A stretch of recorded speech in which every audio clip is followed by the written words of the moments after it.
Hello बच्चों, कैसे हो आप लोग। मैं हूं Pooja Singh and welcome back to my channel accounting master class. आज के इस लेक्चर में हम एक बहुत ही इंपॉर्टेंट न्यूमेरिकल लगाने वाले हैं बैच कॉस्टिंग पर। लास्ट लेक्चर में हमने बैच कॉस्टिंग के सारे ही इंपॉर्टेंट टॉपिक कवर कर लिए थे, जैसे बैच कॉस्टिंग क्या होती है, बैच कॉस्टिंग का क्या प्रोसीजर है, और EBQ इकोनॉमिक बैच क्वांटिटी, ये एक बहुत ही इंपॉर्टेंट कॉन्सेप्ट है बैच कॉस्टिंग का। ठीक है, वो भी हमने समझा था। और ये EBQ किन फैक्टर्स पे डिपेंड करता है, इसका फॉर्मूला क्या है, और EBQ पर एक न्यूमेरिकल भी लास्ट लेक्चर में हमने लगाया था। वैसे उसका जो लिंक है वो मैं डिस्क्रिप्शन में नीचे दे दूंगी। मैं एक न्यूमेरिकल और कराना चाह रही थी बैच कॉस्टिंग पर। ये काफी अच्छा न्यूमेरिकल है। एक ही क्वेश्चन में आपको काफी अलग अलग कॉन्सेप्ट सीखने को मिलेंगे। इसमें हम कंपैरेटिव बैलेंस शीट बनाएंगे, देखेंगे कि अगर कंपनी 10 यूनिट के बैचेस में प्रोडक्शन करती है, या 100 यूनिट के बैचेस में प्रोडक्शन करती है, या 1000 यूनिट के बैचेस में प्रोडक्शन करती है, तो इसका टोटल कॉस्ट पर क्या इम्पैक्ट पड़ेगा। ठीक है, और इसमें थोड़ा सा टाइम का भी कॉन्सेप्ट यूज होगा। तो ये काफी अच्छा क्वेश्चन है, सीए में आया हुआ क्वेश्चन है, इसीलिए मैं इस पर एक सेपरेट वीडियो बना रही हूँ। लास्ट लेक्चर काफी लंबा हो जाता है, इसलिए मैंने इसे वहां नहीं कवर किया था। आज मैं इस लेक्चर में कवर करूंगी। और एक बात और कि अगर आप मेरे चैनल पर आज पहली बार आए हैं तो मैं अपने चैनल के बारे में आपको थोड़ा सा बता देती हूँ कि मेरे इस चैनल पर आपको class 11th 12th BBA BCom और MBA के जितने भी अकाउंटिंग के पेपर हैं उनकी सीक्वेंस में कंप्लीट लेक्चर वीडियो सीरीज मिलती है, जिसमें मैंने बहुत ही डिटेल में हर important topic with notes and numerical cover किया है। राइट, तो इस अपॉर्चुनिटी का फायदा उठाइए। ठीक है, और इन वीडियो लेक्चर्स की मदद से पढ़ना शुरू करिए, मेरे चैनल को सब्सक्राइब करिए और अपने फ्रेंड्स के साथ मेरे वीडियोस को ज्यादा से ज्यादा शेयर करिए। ओके, तो फिर चलिए हम आज का लेक्चर स्टार्ट करते हैं। तो क्वेश्चन है, component 89X is made entirely in cost centre 75। एक कंपोनेंट है, ठीक है, उसका नाम है ये 89X, इसमें कंफ्यूज मत होइएगा। एक कंपोनेंट है 89X, ये कहाँ पे बन रहा है, ये बन रहा है कॉस्ट सेंटर 75 पे बन रहा है। ठीक है, कॉस्ट सेंटर क्या होता है, एक बार डिस्कस हुआ था, कॉस्ट सेंटर ऑर्गेनाइजेशन का ही पार्ट होता है, ठीक है, जिसपे कॉस्ट असाइन की जाती है। फिर आगे इंफॉर्मेशन दी है कि मटेरियल कॉस्ट इज 6 पैसा पर कंपोनेंट। जो मटेरियल का खर्चा आ रहा है वो है 6 पैसा पर कंपोनेंट। ठीक है, and each component takes 10 minute to produce. हर कंपोनेंट को बनने में 10 मिनट का समय लगता है। मशीन ऑपरेटर इज पेड 75 पैसा पर आवर। जो मशीन ऑपरेटर है इसे 75 पैसा पर आवर के हिसाब से पेमेंट हो रहा है, और जो मशीन आवर रेट है दैट इज 1.5 रुपीज। जो मशीन आवर रेट है वो 1.5 रुपीज है। मशीन आवर रेट क्या होता है, कोई भी मशीन जब 1 घंटा चलती है तो कितना खर्चा आता है, that is machine hour rate. The cost of running machine for 1 hour, 1 घंटा मशीन चलने का जो खर्चा होता है उसको हम MHR मशीन आवर रेट कहते हैं। MHR पे मेरा एक सेपरेट वीडियो है और ये बहुत ही इंपॉर्टेंट कॉन्सेप्ट है, इस पे बहुत क्वेश्चन आते हैं। ठीक है, तो मशीन आवर रेट क्वेश्चन में दिया है 1.5 है। और जो setting up of the machine to produce a component 89X takes 2 hour 20 minutes, यानी ये जो कंपोनेंट है इसको बनाने से पहले मशीन को सेट करना पड़ता है, और इस मशीन को सेट करने में कितना टाइम लगता है, 2 आवर्स 20 मिनट्स लगता है। ठीक है, ये सारी इंफॉर्मेशन क्वेश्चन में दी है। फिर कहा गया है कि on the basis of this information, इस इंफॉर्मेशन के बेसिस पे you have to prepare comparative cost sheet. आपको एक कंपैरेटिव कॉस्ट शीट बनाना है, और क्या शो करना है, दो टाइप की कॉस्ट, कौन कौन सी, production cost and setting up cost. आपको कंपैरेटिव कॉस्ट शीट बनाना है क्वेश्चन में, और आपको शो करना है production and setting up cost show करना है। ठीक है, both in total and per component. ठीक है, जिसमें आप टोटल और पर कंपोनेंट दोनों का कॉस्ट शो करेंगे। ठीक है, और एज्यूम करना है कि जो बैचेस हैं वो कितने कितने के हैं, 10 यूनिट के बैचेस में प्रोडक्शन हो रहा है, 100 यूनिट के बैचेस में प्रोडक्शन हो रहा है, और 1000 यूनिट के बैचेस में प्रोडक्शन हो रहा है। ठीक है, तब आपको क्या बनाना है, तब ये अज्यूम करते हुए आपको कंपैरेटिव कॉस्ट शीट बनानी है। ठीक है, और कॉस्ट शीट में दो टाइप की कॉस्ट कौन सी शो करनी है, production cost and setting up cost. ठीक है, क्वेश्चन समझ में आ गया होगा। यहाँ पर स्टार्टिंग में आपको सारी इंफॉर्मेशन दी गई है कि मटेरियल की कॉस्ट क्या है, लेबर की कॉस्ट क्या है, और जो मशीन है 1 घंटा अगर चल रही है तो उसकी कॉस्ट क्या है, एक कंपोनेंट को बनने में कितना समय लग रहा है, ये भी इंफॉर्मेशन दी है। ठीक है, तो ये सारी इंफॉर्मेशन दी है, आपको कंपैरेटिव कॉस्ट शीट बनाना है। और उसमें क्या शो करना है, सेटिंग अप कॉस्ट और प्रोडक्शन कॉस्ट, ये शो करके आपको टोटल कॉस्ट और पर कंपोनेंट कॉस्ट निकालनी है। ठीक है, this is the complete question. एक बार क्वेश्चन खुद से भी आप रीड करिएगा, वीडियो को पॉज कर लीजिए और क्वेश्चन फिर से आप खुद से रीड करिए। ठीक है, और उसके बाद करना शुरू करिएगा। ठीक है, चलिए मैं आगे कंटिन्यू कर रही हूँ। अब मैं बताती हूँ कैसे किया जाएगा क्वेश्चन। हम फॉर्मेट बनाएंगे। हम जानते हैं कंपैरेटिव कॉस्ट शीट का फॉर्मेट क्या होता है, एक पर्टिकुलर्स का कॉलम होता है, एक अमाउंट का कॉलम होता है। ठीक है, लेकिन यहाँ पर जो कंपोनेंट है वो बैचेस में प्रोड्यूस हो रहे हैं। ठीक है, कितने कितने की बैचेस है, 10 यूनिट की बैच है, 100 यूनिट का बैच है और 1000 यूनिट का बैच है। ठीक है, तो यहाँ पे बनेगा कंपैरेटिव कॉस्ट शीट। आप ऊपर लिखेंगे किस कंपोनेंट के लिए बन रहा है, कंपोनेंट 89x, तो यहाँ पे लिखेंगे कंपोनेंट 89x। ठीक है, पर्टिकुलर्स का कॉलम और अमाउंट में 3 कॉलम, 10 की लॉट, 100 की लॉट और 1000 की लॉट। ठीक है, यहां तक समझ में आ गया। अब चलिए, अब जितने भी खर्चे क्वेश्चन में लिखे हैं इनको हम 2 कैटेगरी में डिवाइड करेंगे। ठीक है, क्वेश्चन में दिया है ना कि जो एक्सपेंसेस हैं, जो कॉस्ट है, उनको 2 कैटेगरी में शो करना है। पहला क्या है, सेटिंग अप कॉस्ट, यानी मशीन को सेट करने में कितना खर्चा आता है। ठीक है, प्रोडक्शन शुरू करने से पहले मशीन को सेट करना पड़ता है। तो इस जितने भी एक्सपेंसेस हैं, जितने भी कॉस्ट है, इसको 2 कैटेगरी में डिवाइड किया है। एक है सेटिंग अप कॉस्ट और दूसरा प्रोडक्शन कॉस्ट। देखिए ये क्वेश्चन में दिया है, यहाँ पे लिखा है।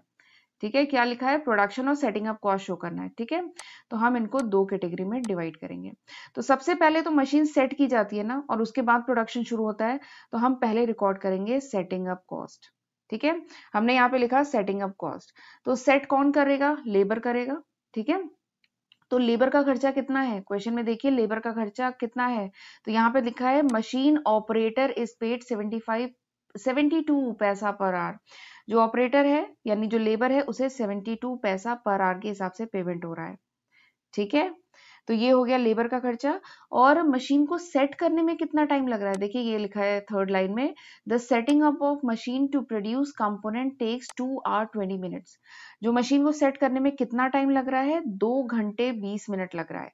ठीक है, और 1 घंटे का लेबर को कितना दिया जा रहा है, 72 पैसा दिया जा रहा है। ठीक है, तो हम मल्टीप्लाई करेंगे। ठीक है, 72 पैसा, ये जो 72 पैसा है इसको हम मल्टीप्लाई करेंगे कितने से, बताइए आप कितने से मल्टीप्लाई करेंगे। वीडियो पॉज कर लीजिए और मुझे बताइए आप कितने से मल्टीप्लाई करेंगे। सोचिए, यहाँ पे दिया है 2 hours 20 minutes, तो ये तो आवर और मिनट के फॉर्म में है ना, और यहाँ पे जो रेट है वो पर आवर के फॉर्म में है। तो हम ये जो 2 hours 20 minutes है, हम इसको क्या करेंगे, आवर के फॉर्म में कन्वर्ट करेंगे। तो कितना आ जाएगा, 2.33। ठीक है, ये जो 20 मिनट्स है इसको हमने आवर के फॉर्म में कन्वर्ट किया, तो कितना आ गया, 2.33। और जब हम 72 पैसे को 2.33 से मल्टीप्लाई करेंगे तो हमारा आ जाएगा 1.68। ठीक है, तो ये आ गया लेबर की cost, setting up cost of labour. ठीक है, अब अगला खर्चा कौन सा है सेट करने में, और कौन सा एक्सपेंस आता है, MHR, machine hour rate. Machine को सेट करने में भी एक्सपेंस आता है। ठीक है, तो यहाँ पे बताया गया है कि जो सेटिंग अप है, जो प्रोडक्ट बनाने में कंपोनेंट 89x, इसको बनाने में, इसको मशीन को सेट करने में 2 घंटे 20 मिनट लगे हैं। ठीक है, और MHR जो मशीन आर रेट है that is 1.5 rupees per machine hour. ठीक है, तो हम क्या करेंगे, ये जो ओवरहेड का एक्सपेंस है, कितना ओवरहेड का एक्सपेंस है, 1.55, इसको हम मल्टीप्लाई करेंगे 1.50, सॉरी 1.50, इसको हम मल्टीप्लाई करेंगे अगेन 2.33 से मल्टीप्लाई करेंगे। ठीक है, 2.33 आर, हमने क्या किया है, 20 मिनट को कन्वर्ट किया है आर में। ठीक है, तो 2.33 आर से मल्टीप्लाई करेंगे तो आ जाएगा 3.5, ये आ जाएगा रुपीज 3.5। तो मशीन को सेट करने का ये पूरा खर्चा आया, लेबर का खर्चा ये, ओवरहेड का एक्सपेंस ये। ठीक है, तो मशीन को जब सेट किया तो चाहे 10 यूनिट्स का 10 यूनिट का प्रोडक्शन एक बार में करें, चाहे 100 यूनिट की लॉट हो, चाहे 1000 यूनिट की लॉट हो, मशीन को सेट करने का उतना ही खर्चा आएगा। ठीक है, क्योंकि मशीन को सेट करने में 2 घंटे 20 मिनट लग रहे हैं, और उसमें लेबर को उतनी मेहनत करनी पड़ी है, उतना ही टाइम लग रहा है, और ओवरहेड की कॉस्ट भी उतनी है। तो सेटिंग अप कॉस्ट जो है दैट इज सेम, चाहे लॉट 10 की हो, 100 की हो, चाहे 1000 की हो। ठीक है, यहाँ तक क्वेश्चन हो गया, यहाँ तक समझ में आ गया। This is all setting up cost. Setting up cost केवल दो ही दी है, एक लेबर का खर्चा और एक ओवरहेड। आ जाइए अब हम देखते हैं प्रोडक्शन की कॉस्ट। इसी के आगे आप लिखेंगे प्रोडक्ट, इसको मैं सेपरेट स्लाइड में मैंने शो किया है क्योंकि नीचे जगह नहीं थी। आप उसी के नीचे लिखेंगे सेटिंग अप के नीचे प्रोडक्शन की कॉस्ट, ठीक है। तो अब देखिए क्वेश्चन में कौन कौन सी प्रोडक्शन की कॉस्ट दी है। सबसे पहला दिया है मटेरियल की कॉस्ट। क्वेश्चन में रीड करेगा, मटेरियल की कॉस्ट दी है, दिया है 6 पैसा पर कंपोनेंट, 6 पैसा पर कंपोनेंट, ठीक है। तो 6 पैसा पर कंपोनेंट, तो यहाँ पे कितने कंपोनेंट बन रहे हैं, यहाँ पे 10 बन रहे हैं, यहाँ पे कितने बन रहे हैं 100 बन रहे हैं, और यहाँ पे कितने बन रहे हैं 1000 बन रहे हैं, ठीक है। तो 6 पैसा पर कंपोनेंट, तो 6 पैसा मल्टीप्लाइड बाई 10, 6 पैसे को 10 से मल्टीप्लाई करेंगे तो आएगा 0.6, ठीक है। 6 पैसा कैसे लिखेंगे, 0.06 लिखेंगे ना 6 पैसे को, तो 0.06 मल्टीप्लाइड बाई 10 तो आ गया 0.6, ठीक है। तो जब 10 यूनिट की लॉट में प्रोडक्शन हो रहा है तो मटेरियल का कॉस्ट आ रहा है 0.6। जब 100 यूनिट की लॉट में प्रोडक्शन हो रहा है तो क्या करेंगे, 0.06 को हम 100 से मल्टीप्लाई करेंगे, ठीक है। मटेरियल की कॉस्ट बढ़ जाएगी ना, जब ज्यादा प्रोडक्शन करेंगे, एक लॉट में ज्यादा का प्रोडक्शन करेंगे तो मटेरियल की कॉस्ट भी तो बढ़ जाएगी। तो 0.06 को 100 से मल्टीप्लाई करेंगे, और जब 1000 यूनिट का प्रोडक्शन करेंगे तो 0.06 को हम 1000 से मल्टीप्लाई करेंगे, ठीक है। तो ये हो गया मटेरियल की कॉस्ट। आ जाइए लेबर की कॉस्ट देखते हैं। लेबर की कॉस्ट क्या है, 72 पैसा पर आवर मिल रहा है लेबर को, ठीक है। अब देखिए क्वेश्चन में बताया है 72 पैसा पर आवर, ये रेट तो पहले ही बता दिया गया है, लेकिन अब यहाँ पे थोड़ा सा चेंज है। बताया गया है कि एक कंपोनेंट बनने में कितना समय लग रहा है, 10 मिनट लग रहा है। ये खास बात है, एक कंपोनेंट बनने में 10 मिनट लग रहा है, क्वेश्चन में दिया है, आप रीड करिएगा, सेकंड लाइन में दिया है, ठीक है। तो 10 कंपोनेंट बनने में कितना समय लगेगा बताइए। चलिए मैंने यहाँ पे अलग से शो किया है, देखिए ये जो बॉक्स बना है इसको ध्यान से पढ़िए। एक यूनिट बनने में, एक कंपोनेंट बनने में अगर 10 मिनट लग रहा है तो 10 कंपोनेंट या यूनिट बनने में कितना समय लगेगा, 100 मिनट लगेगा। 100 मिनट मतलब क्या है, 1 घंटा 40 मिनट। 100 मिनट यही होता है ना, 1 घंटा 40 मिनट, ठीक है। अब 1 घंटे 40 मिनट को अगर हम आवर में कन्वर्ट करेंगे तो क्या होगा, 1.66 आवर होगा। ये जो 40 मिनट है इसको आवर में चेंज करिए तो क्या होगा, 1.66 आवर होगा, ठीक है। ये एक्चुअली मैं आवर में इसलिए कन्वर्ट कर रही हूँ क्योंकि हमें जो रेट दिया है ना वो आवर में दिया है, तो अभी हम यही जो 1.66 आवर है इसको यूज करेंगे। और अगर जो 100 यूनिट की में प्रोडक्शन हो रहा है, एक बार में 100 यूनिट का प्रोडक्शन हो रहा है तो कितना समय लगेगा, तो क्या करेंगे 100 यूनिट मल्टीप्लाइड बाई 10, ठीक है। तो 1000 मिनट लग रहा है, 1000 मिनट को आवर में कन्वर्ट करिए तो कितना आएगा, 16 घंटे 40 मिनट। तो 16 घंटे 40 मिनट को क्या लिख सकते हैं, 16.66 आवर, ठीक है। ऐसे ही जब 1000 यूनिट का प्रोडक्शन हो रहा है, 1000 यूनिट एक लॉट में प्रोडक्शन हो रहा है तो कितना समय लगेगा लेबर का, 166.66 आवर, ठीक है।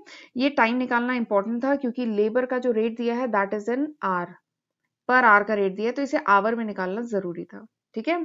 तो यही कॉन्सेप्ट मैंने यहाँ पे यूज किया है। तो 10 कंपोनेंट के लिए, जब 10 कंपोनेंट का प्रोडक्शन हो रहा है तो टाइम कितना लग रहा है, 1 आवर 40 मिनट्स, ठीक है, यानी 1.66 आवर, ठीक है। तो 1.66 आवर को आप क्या करेंगे, 0.72 से मल्टीप्लाई करेंगे, क्योंकि 72 पैसा रेट है ना, तो 1.66 को 0.72 से मल्टीप्लाई करेंगे तो आ जाएगा आपका 1.20, ठीक है। चलिए अब आगे बढ़ते हैं। दूसरा, जब 100 कंपोनेंट का प्रोडक्शन एक बार में हो रहा है तो 16 घंटे 40 मिनट लग रहा है, यानी 16 घंटे 40 मिनट यानी 16.66, और इसको आप मल्टीप्लाई करेंगे 0.72 से, ठीक है। तो आपका आ जाएगा 12 रुपए, ठीक है। जब 100 की लॉट में प्रोडक्शन हो रहा है तो लेबर कॉस्ट आ रही है 12 रुपए। ऐसे ही 1000 की लॉट में प्रोडक्शन हो रहा है, ठीक है, तो लेबर कॉस्ट आ रही है 120। ये तो निकाल लेंगे, कैसे आया, कैसे आया बताए, 166.66 मल्टीप्लाइड बाई 72.72, ठीक है। इसे मल्टीप्लाई किया तो आ गया हमारा 120, ठीक है। तो इस तरीके से हमने लेबर कॉस्ट निकाल ली। अब ओवरहेड, मशीन अगर 1 घंटा चल रही है तो उसका भी तो खर्चा है प्रोडक्शन में, ठीक है। तो ओवरहेड का दिया है 1.5 रुपए पर मशीन आवर, ठीक है। तो टाइम तो उतना ही है, एक यूनिट बनने में कितना समय लग रहा है, एक यूनिट बनने में 10 मिनट लग रहा है, तो 10 यूनिट बनने में कितना मिनट लगेगा, 100 मिनट लगेगा। 100 मिनट मतलब 1 घंटा 40 मिनट। तो सेम वही कॉन्सेप्ट है पिछले वाला जो अभी आपने वेजेस में यूज किया था, यहाँ पे क्या करेंगे 1.66 आवर, ठीक है। इसको किससे मल्टीप्लाई करेंगे, 1.5 से, ठीक है, क्योंकि 1 घंटा मशीन चलती है तो उसका खर्चा कितना आता है 1.5, और टाइम 10 यूनिट बनाने में, 10 कंपोनेंट बनाने में टाइम कितना लग रहा है 1.66 आवर लग रहा है। ठीक है, ये टाइम तो आपको समझ में आ गया है ना, कैसे आया? एक ना समझ में आया तो दोबारा रिवाइंड करिएगा, मैंने बता दिया पिछली स्लाइड में कैलकुलेशन के साथ कि एक कंपोनेंट बनने में 10 मिनट लग रहा है, तो 100 कंपोनेंट बनने में कितना लगेगा? 100 कंपोनेंट बनने में 1000 मिनट लगेंगे। आप मल्टीप्लाई कर दीजिएगा। ठीक है, तो वही कॉन्सेप्ट यहाँ पे यूज किया है, 10 कंपोनेंट में इतना समय लग रहा है, तो मशीन आवर रेट 1.5 है, मल्टीप्लाई किया 2.5 आया। ठीक है, फिर 100 कंपोनेंट बनने में 16 घंटे 40 मिनट लग रहा है, यानी 16.66 आवर। आप इसको मल्टीप्लाई करेंगे 1.5 से। ठीक है, तो आप जब मल्टीप्लाई करेंगे यू विल गेट 25 रुपीज। ठीक है, ऐसे ही 1000 कंपोनेंट जब बनाया जा रहा है एक लॉट में, तब इतना टाइम लग रहा है, तो आप इसको मल्टीप्लाई करेंगे 1.55 से, यानी 166.66 को आप मल्टीप्लाई करेंगे 1.5 से। ठीक है, तो आपका आ जाएगा 250 रुपीज। ठीक है, यहां तक हो गया। तो हमने निकाल लिया प्रोडक्शन कॉस्ट। प्रोडक्शन कॉस्ट आ गई। प्रोडक्शन में मटेरियल का खर्चा, वेजेस का खर्चा और ओवरहेड का एक्सपेंस। ठीक है, ये हमने निकाल लिया। और फिर ये जितने भी खर्चे हैं, ठीक है, ये जितने भी खर्चे हैं, जैसे लास्ट स्लाइड में मैंने दिखाया setting up cost, setting up cost तो तीनों की बराबर है 5.18, देखिए तीनों की बराबर है। और जो प्रोडक्शन कॉस्ट है वो मटेरियल की, वेजेस की, ओवरहेड की। ठीक है, ऐसे करके आपने निकाल लिया है।